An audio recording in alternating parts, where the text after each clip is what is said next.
לידים לא רלוונטיים. כנראה זה מה שאתה רואה במערכת CRM שלך כל בוקר. אני מבין, זה בסדר, זה לא טוב, אבל זה בסדר. כל הלקוחות שמגיעים אלינו מתמודדים עם אותה הבעיה. יש המון תנועה, לידים, קליקים, הכל נראה בסדר ככה על פניו.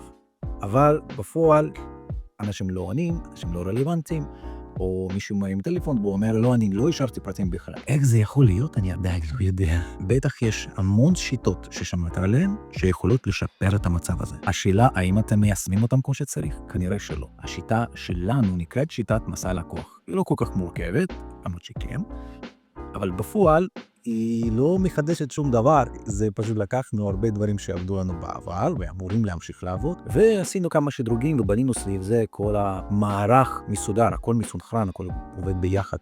דבר פצצה. אם בא לך ללמוד אותה, בדיוק הכנתי הדרכה חינמית, בה אני ממש מסביר מה אנחנו עושים, איך, כמה דברים, עקרונות, מעניין, רבע שעה, לא כזה הרבה זמן. אבל אני בטוח שתמצא שם משהו, לפחות דבר אחד, שתוכל ליישם כבר מחר. ההדרכה כאן איפשהו בקישור, תירשם, תצפה, תהנה.